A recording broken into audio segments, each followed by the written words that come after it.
Sunday, May 17, 2020, we have two lives. This is Yalak Emet from Twitter, YouTube, Patreon. Ecclesiastes chapter 12, verse 7. Then shall the dust return to the earth as it was, and the spirit shall return unto God who gave it. So it seems from the Bible that the spirit was with God initially, that is the spirit of man, or it came out of God. And remember, it said he breathed into man the breath of life, and man became. So he gave something of man. He deposited something in man or in the flesh. It uses the Hebrew word H7725, shub, which means to return, turn back. You will sometimes see this word used as well when it's telling Israel to return to the Lord or telling someone to repent. So it's kind of interesting to me that it says the spirit will shub, or the spirit will turn back to God, as if the spirit went away from God, was pushed away from God, taken away from whoever God is or whatever God is. It's saying upon death, which is not even death the way we are used to thinking of it today, but upon what we call death, the spirit will turn back to God. No wonder we are seeking so much, because according to the flesh body that we live in, we can be spoken of as being away from God or not in proper contact with God. No wonder we seek after God so much, because it's like flesh does something to kind of strain the relationship or limit the relationship with the divine creator. Now, if that is correct, would God have done this just to limit us by putting us in flesh? It says it will return. And when I think of shub, especially used so much for repentance or returning to God in the scriptures, and there's a heavy push for Israel to return, or for man to return to God, mankind. And you can think of that in the Garden of Eden as well, how we fell, so we were taken away from God, even the sending out of the garden. It's like you always want to return to something that was better or that was rightfully yours, given by the Creator. So to be seeking after God while you're in flesh kind of means that this is not your default way to be. So you're always trying to return. You don't feel properly at home within your mind if you are not connecting with the divine. People are always looking for something else, and a lot of times what we search for finds us being exploited in this world psychologically and even with material things and so on, because of an inner craving, an inner deep desire to connect with something that is external to us. And it has taken me all these years to understand that that which is external to us, that we truly seek at the deepest part of us, is also internal to us. Because if the spirit is returning to God, then it would have come from God or been at home with God. So it's like, now I'm understanding that we have two lives. We've got the life lived in large part by our physicality, the human body, and we deal in mundane earthly matters. We get up, we get ready for school or work or whatever our day's chores are. We do all those things with our physicality, even though it is powered by our spirituality. But notice that when you dream, when you sleep, another part of you takes over. It's like it desires to take over, such that it often cannot wait. You're just usually dreaming at night. Some people say we dream all the time, even if we don't remember. Other people say you should not dream at all, or there's something lacking. And that's really a bit strange. I remember hearing a lesson by Osho. If you've never heard of him, it's Osho. He's dead now. And he said he does not dream at all. And I guess he's teaching that because he is so fulfilled in his inner world and his meditation and so on, he has no need to dream.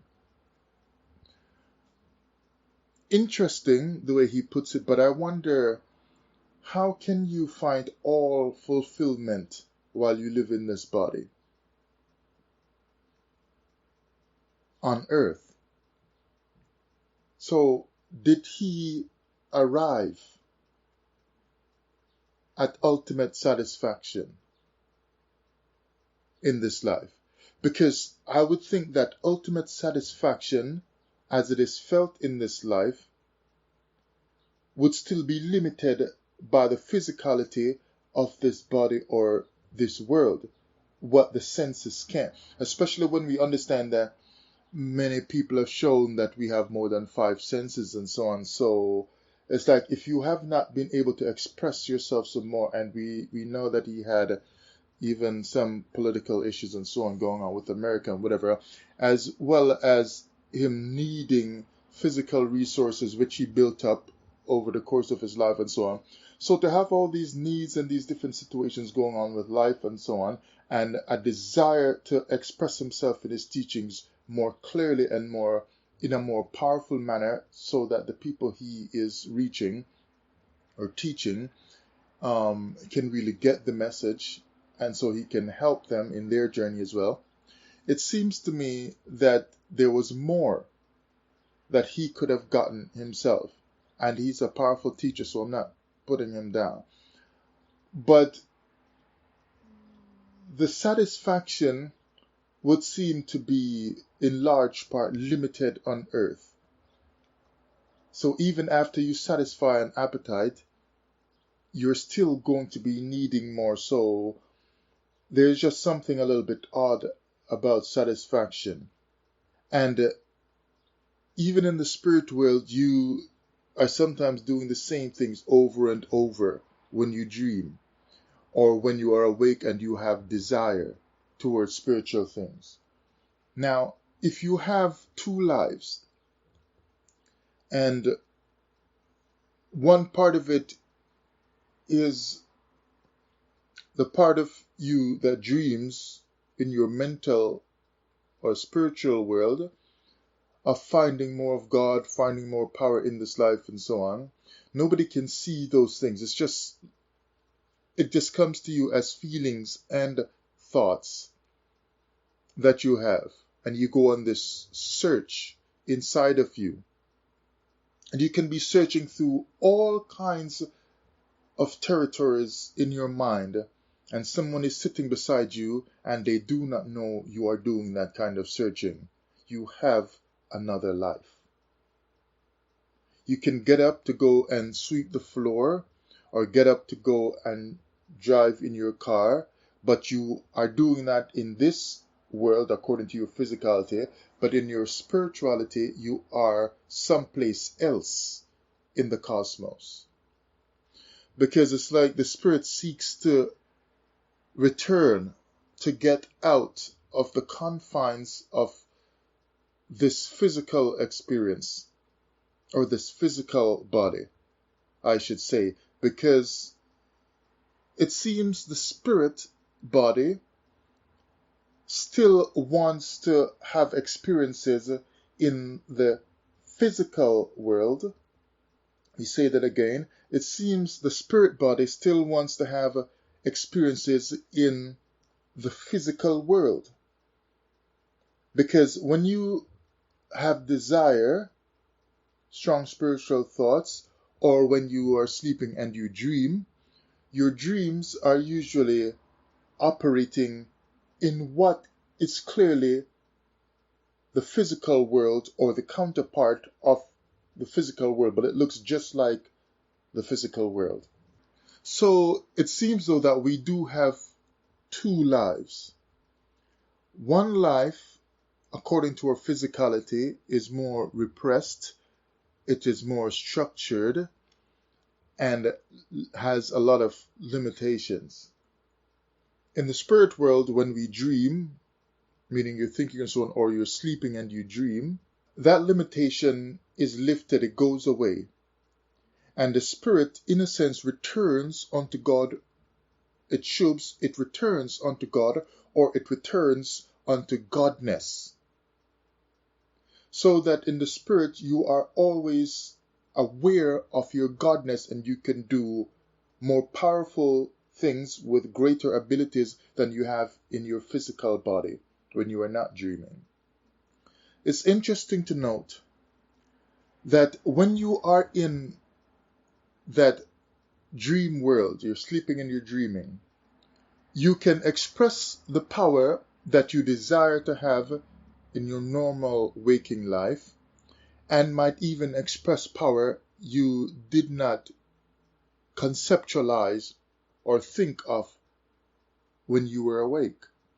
So that when you were a small child and you noticed you were dreaming, you started to do some extra powerful things. Like lots of people say they walk on water, or they could fly, or they traveled very far away, more than they could have traveled if they were driving or something like that.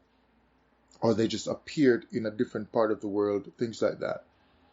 So when you are in your physicality, you are not knowledgeable of your power to do those things. But when you get into the dream state, you are automatically, immediately able to accomplish those feats. Because in your other life, no one has to teach you about Godness, because the spirit in you is about Godness. It is connected to Godness. And no one has to teach you how to walk on water, teach you how to appear up beside the stars, teach you how to fly across the world and so on.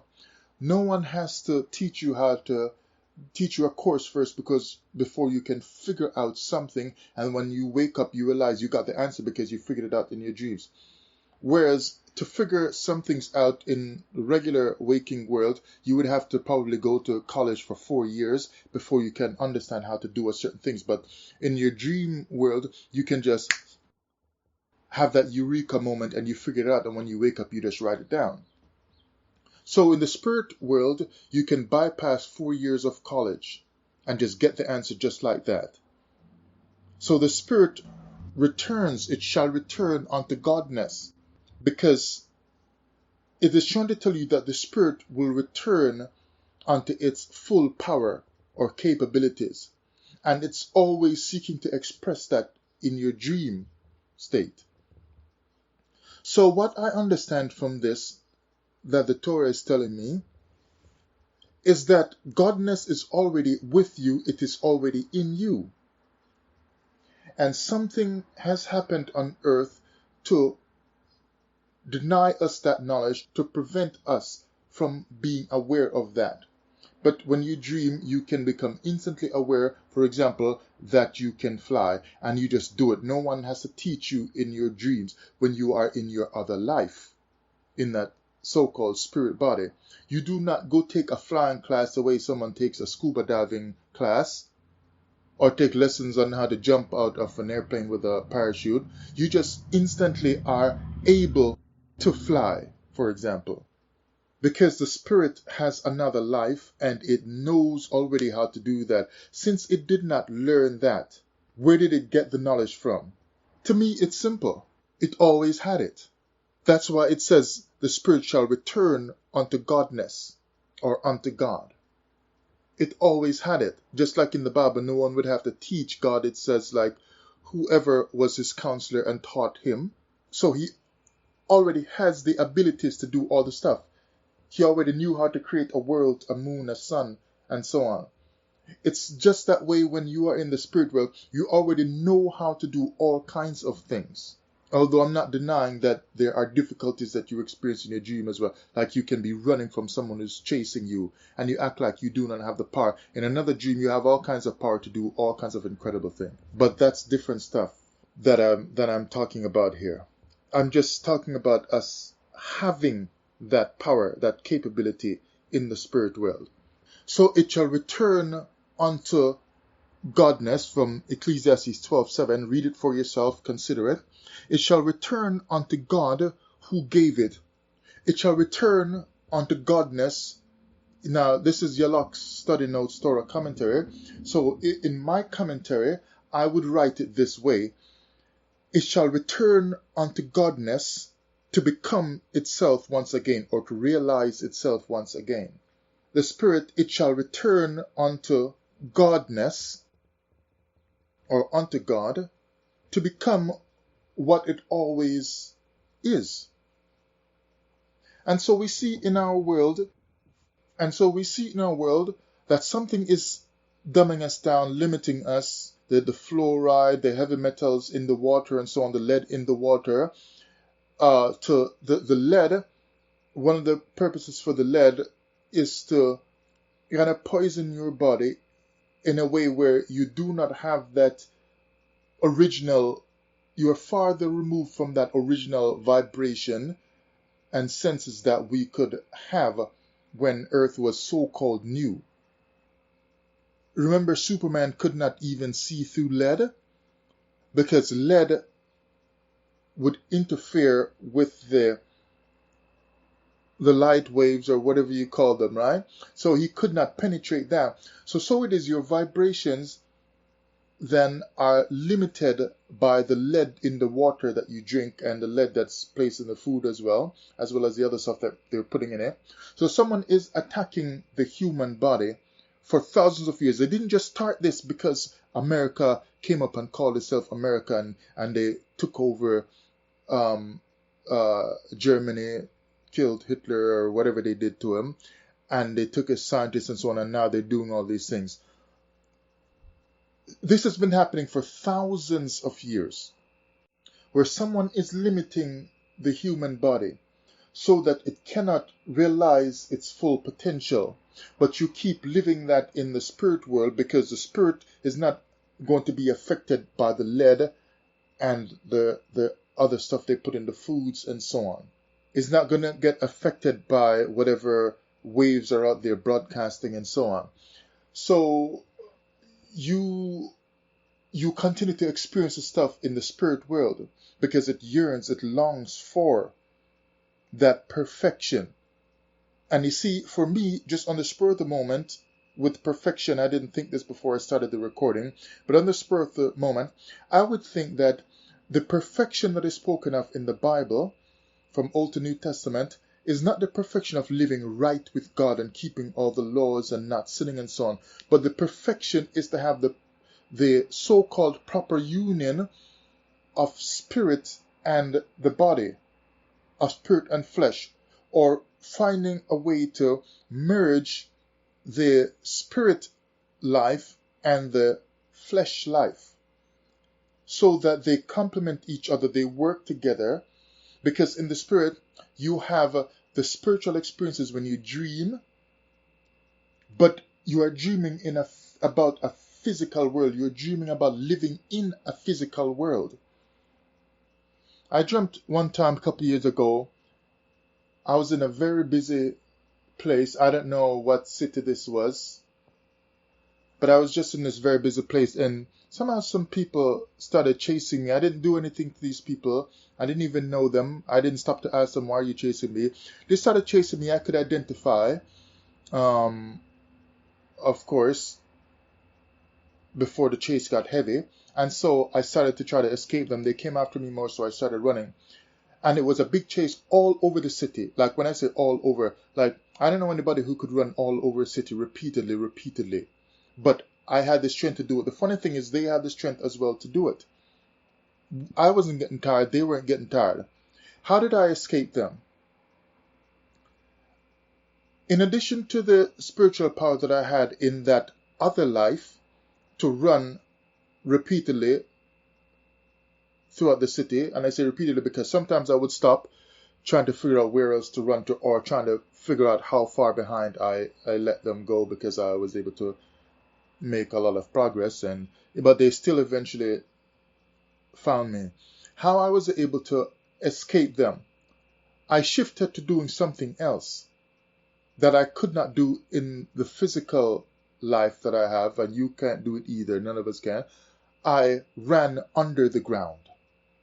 I ran in the earth and went through and then came back up. And once I got into the earth, where some people say we came from out of the earth, some say we came from the stars, whatever. The Bible says we came out of we formed out of the dust of the ground, but that's complicated because sometimes you read the Torah and it seems like Adam was some type of a light body, and in order to experience this world in its fullness, because in your dream you experience it not in its fullness, because you cannot touch the physicality in your dream, but you see yourself in the dream touching the stuff, but it's not fully the physicality. But it seems he was given a body at some point that covered over the spiritual body, and both bodies look alike, and the one comes out when you dream. So I ran under the ground with spiritual power and traveled by running as long as I took. I didn't run that long. It's like somehow they were outsmarted. They didn't know. Every place that I ran while I was on the ground, I lost them, but they quickly found me again and they came. But once I got into the earth, they could no longer find me. When I came back up, they did, and they couldn't even follow me in the ground. Only I could do that. So once I got in there and ran, they couldn't deal with that. They were just at a loss right there. And by the time I came up someplace that they just didn't know how to find me. And here's the funny thing. When I came back up right where I started, where they started chasing me. I came back up at the end of some steps that was leading into the building, like this great big mall or something like that, some shopping center or so, where they started chasing me once they found me. So in the end, I did all that running and so on, trying to escape them and whatever. But in the end, I came back up right where I started. And I was free. I was fine because I lost them in the other places that they chased me. And they didn't know where I was anymore. So the chase was over. But by using my spiritual power, I could resume my life by coming back right to the place I was. So in the spirit world, in the dream, I didn't end up losing my day, so to speak, because I was right back where I was, so I could go back in and do whatever. And the dream ended. So in your spirit life, it's clear that you have another life that does its own things, showing capabilities that the physical body does not have right now. Job 33:15. In a dream, in a vision of the night, when deep sleep falleth upon men, in slumberings upon the bed. Then he openeth the ears. I should have read verse 14, sorry. It says, for God speaketh once, yea twice, yet man perceiveth it not. So it looks like God is speaking in a way where it needs perception to get it, or to become aware that you have been spoken to. Perception. In a dream, in a vision of the night, when deep sleep falleth upon men in slumberings upon the bed, then he openeth the ears of men and sealeth their instructions, that he may withdraw man from his purpose and hide pride from man.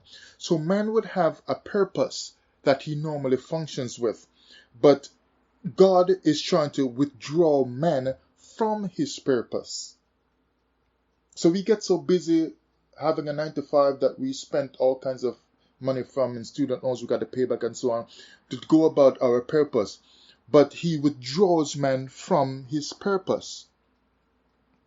So now it is also letting me know that I should be giving more attention to another life that I have that is not limited by the physical eyes or the physical body, what I can see and do, but what that spirit life naturally knows how to do.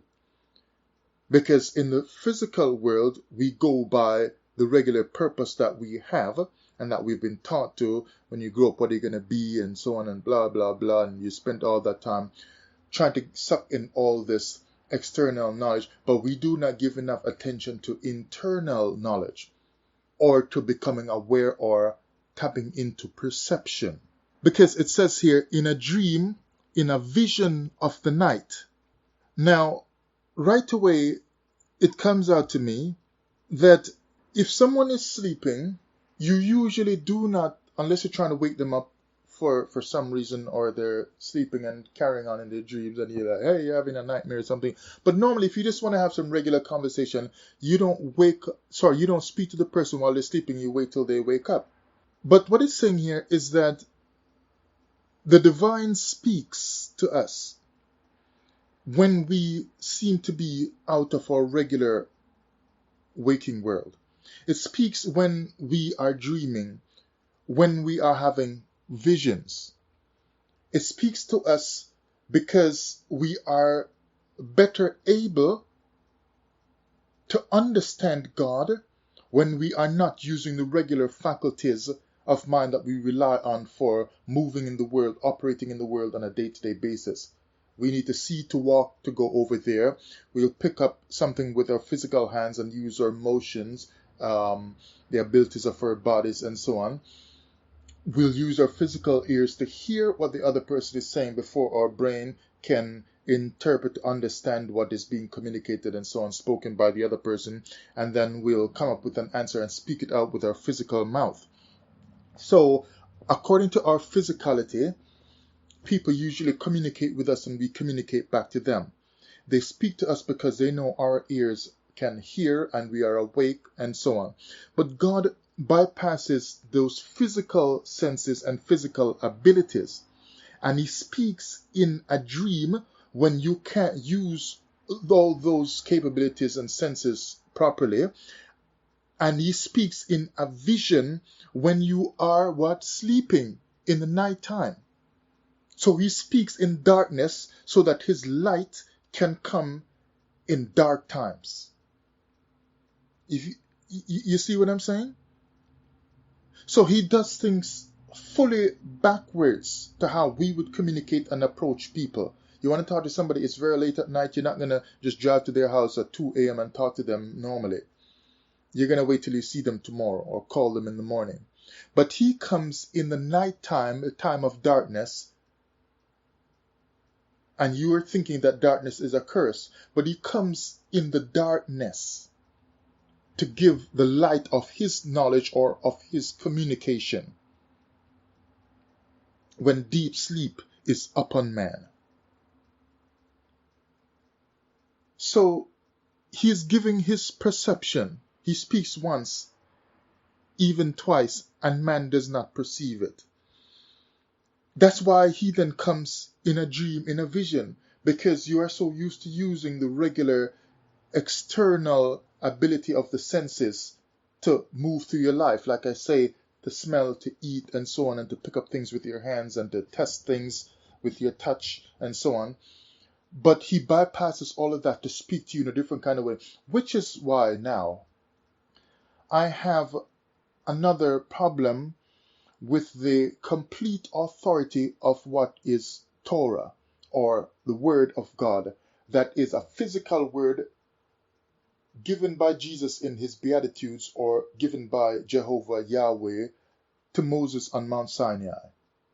Because if he speaks internally, that means the person beside you, even if they're sleeping beside you as well, or rather if they are awake beside you, yeah, let's use that one. If they're awake beside you, they're not getting it like you're getting it, and at the time you're getting it, because he speaks in visions. He speaks internally, so that it comes to you by perception in your dreams. You have to perceive, you have to tap into something that is internally going on inside of you in order to understand that set of instructions that's being written inside what we call your heart.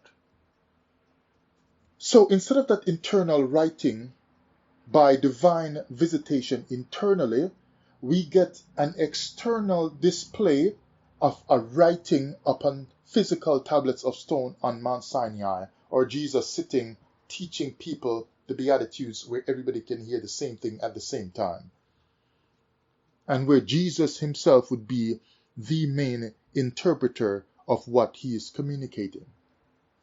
He would be the understanding giver.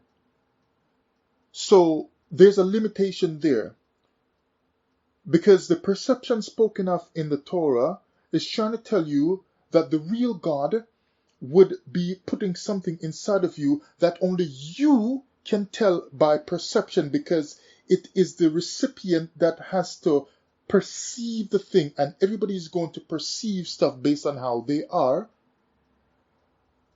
But for Jesus to sit down and teach the Beatitudes and then get up and explain more, even when his disciples like, hey, why do you speak to the people in parables like that? And he's like, well, to them, the masses, it's not given to understand, but to you, the inner circle, the inner ones, it's given unto you. And so, if that's how he said it, I don't remember exactly, but basically he's saying the masses, this isn't just for them, but people who are really seeking after me. But he still goes on to explain to the inner ones some more, so that he becomes the one who tells them what to think and feel about the Word of God, or about divine interaction.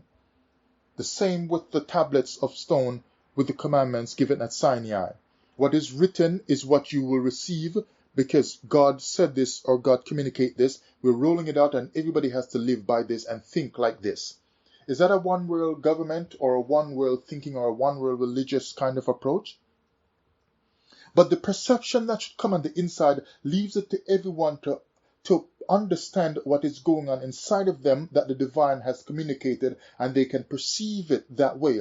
Because someone who grows up in a very busy area, like a metropolitan area, they might perceive certain things differently than the person who lives out in the country area all the time.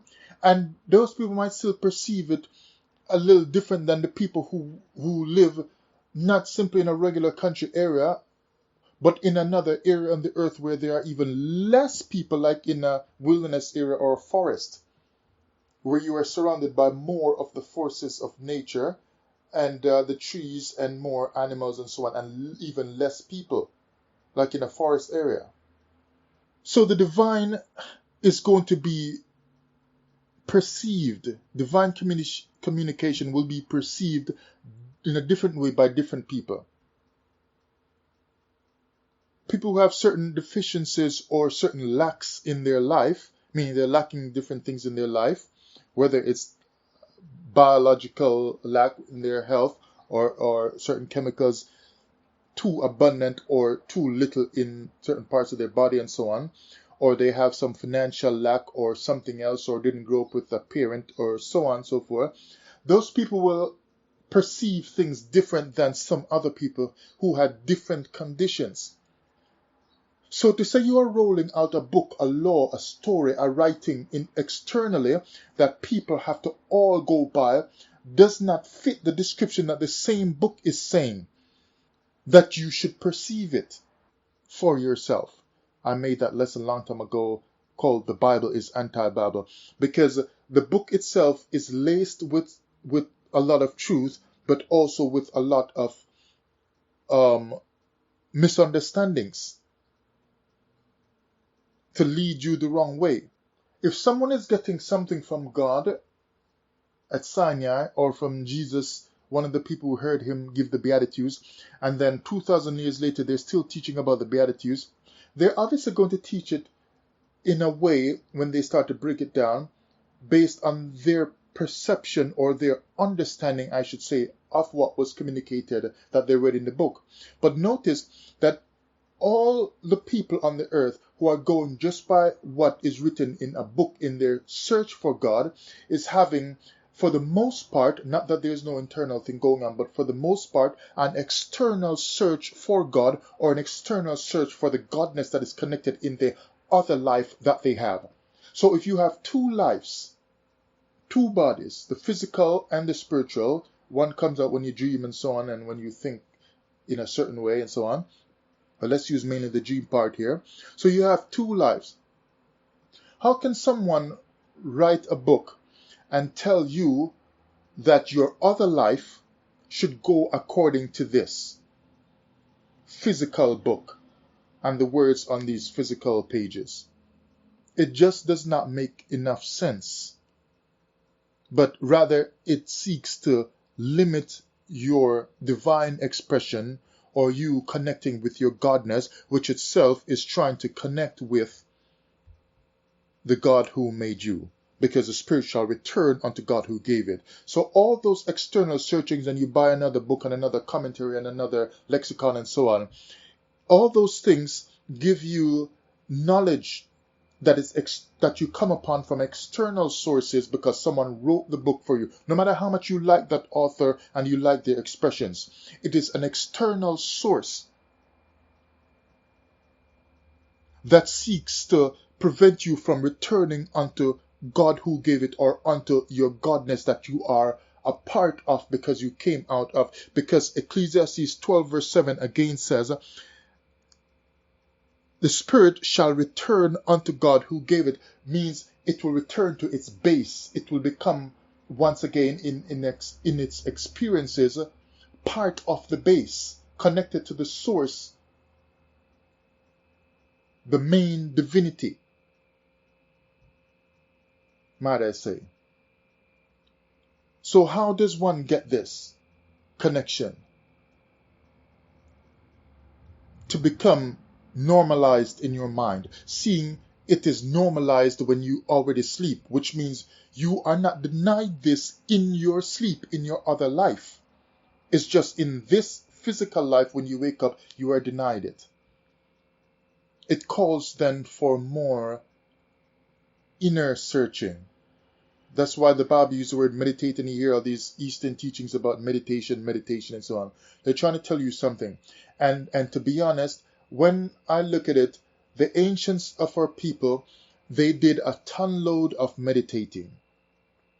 They ate certain foods, right? So they had like what you would call some fruitarian or vegan type diet, where they weren't eating the beast. Even in ancient Egypt, once Egypt was taken down and started to go astray, and the people were tricked, right? The people were tricked, and the people started eating the animals, the beasts of the earth. The priests continued themselves to eat only the vegan type diet. Even the original Buddhist priests were eating the vegan type diet. They would not eat the meat. Later on, that might have changed, of course. But it's telling you that initially on earth, people were able to not have this restriction because they didn't have the lead and the heaviness inside of them from what the meat would do to them and so on. And so they were able to connect more. And that's why we have all this kind of wisdom and knowledge on earth that is still good and still serves its purpose, of course. We invent and build things and so on from all this knowledge, so it's not like it's not good. Like we still live by it, right? But they got that information originally from an internal reflection, meditation. And from that internal meditation, they learned and learned and learned and learned that there was even a God, learned about divinity. It's interesting that they initially did not learn any of these things from a book called New Testament or Torah, Old Testament. They never did. Even the laws of Ma'at were written after people figured them out internally. No one read originally from a book as far as I have found. Books were made later on. That means religious books may have their good, may have their purposes and so on, if they are used with balance and used correctly, with you being the source, you having the source of knowledge in you,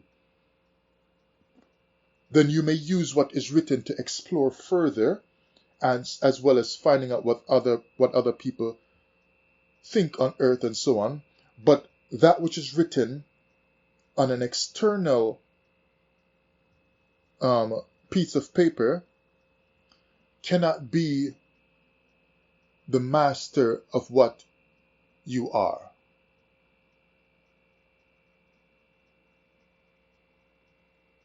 The main source is writing in your heart, in dreams and visions, or internally. And you know you've got some deep connection to that main source because it comes out when you sleep, your other life.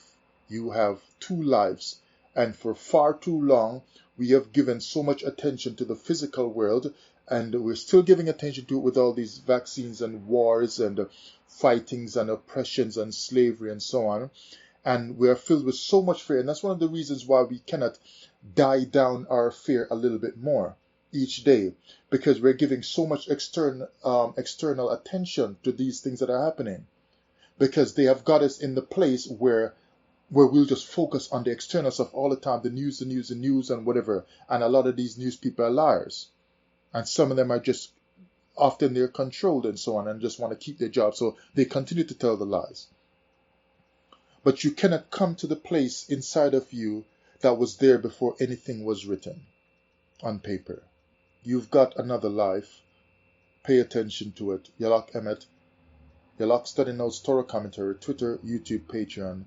Thank you for your listenership.